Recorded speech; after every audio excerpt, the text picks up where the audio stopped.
Alright guys, welcome back. Today what I want to share with you is this Monogram 55 Chevy. This is the 1963 issue. I believe this is the very first time Monogram had a 55 Chevy.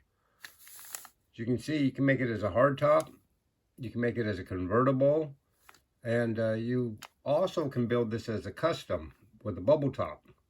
Comes with all those parts in this this original issue. I made mine the custom, and the reason I made mine the custom is because these kits, if you do happen to find one, are notorious for having a broken windshield post. So I ended up cutting the windshield post off and using the bubble top. And what I did was I glued the stock windshield right to the bubble top that comes with the kit, and using it as a one-piece bubble top on this build. These are all factory custom parts that came with this kit, except for these louvers. Those came out of an AMT kit.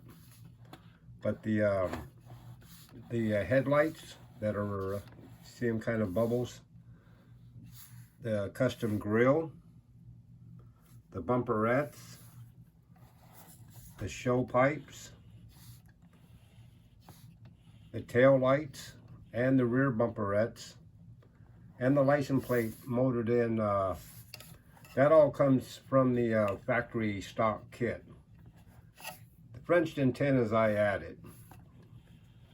Just because I thought it needed something. It was so plain. I ended up shaving all the moldings down the side of this, of course, and dechroming it.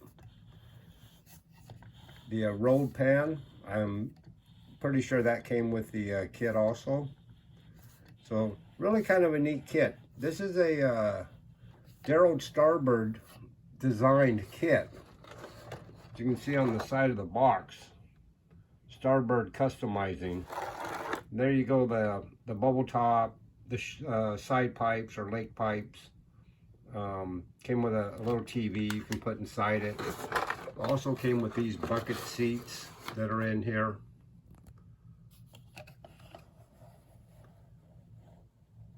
That's what the inside looks like. The bubble, this is chrome foil that I put to represent a windshield post, and then of course that rear post, and that back seat cover. I made that out of you know, styrene. I just thought it looked cooler because you could see through it, so I wanted you to be able to look into through the bubble and see something back there. I painted it candy apple green over, I think it was a gold base, and then I fogged it with some candy blue here and there. You can kind of see that. But yeah, just another one I wanted to share with you. 1963 issue Monogram 55 Chevy, built as a custom from back in the day. Kind of Darrell Starbird-ish because of all the parts that he designed for this kit. And I have another one of these that doesn't have a broken windshield. And those are very rare. I'm almost afraid to build it. I think it might be up for sale. I might put that on eBay or something, but I'm not sure. I just wanted to share this one with you. If you like this kind of stuff, give me a like, give me a comment, and subscribe if you haven't. And all right guys, I'll see you in the next one.